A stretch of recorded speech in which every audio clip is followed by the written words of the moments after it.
Qu'importe leur âge ou leur état de santé, certains Français, depuis plusieurs semaines, n'attendent qu'une chose, ils veulent se faire Et vacciner. certains viennent gonfler les files d'attente devant les centres de vaccination. Ils sont souvent jeunes, ça n'est donc pas le public prioritaire, mais pourtant, on le sait peu, leur vaccination est autorisée. Reportage dans le centre installé au Stade de France de Pierre Herbulot. Ils vous ont validé à l'entrée, etc.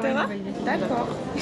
Ce rire gêné, c'est celui de l'infirmière. En face d'elle, dans une tente blanche sous les gradins du Stade de France, Mélanie, 24 ans, sans profession à risque ni comorbidité. J'ai l'impression que je vois le bout du tunnel, c'est incroyable, vraiment. Alors je me suis fait vacciner parce que j'ai appris qu'au Stade de France, il y avait des doses qui étaient jetées. Et donc je me suis dit que j'allais prendre rendez-vous sur Doctolib et il y avait des rendez-vous sans forcément avoir l'âge requis ou de comorbidité. En réalité, ce n'est pas une histoire de doses jetées, mais d'annulation de rendez-vous en cascade. 500 ces 2 derniers jours. Les critères ont donc été assouplis pour combler les trous. Alors n'allez pas dire à Rémi, 24 ans lui aussi, qu'il chipe la place d'un autre. Je suis pas d'accord parce qu'au final cette place n'était pas prise, donc je prends la place de personne. C'est une dose qui serait partie à la poubelle, donc autant qu'elle me serve, pour moi je fais rien de mal, quoi. Des doses hors critères comme méthode anti-gaspi.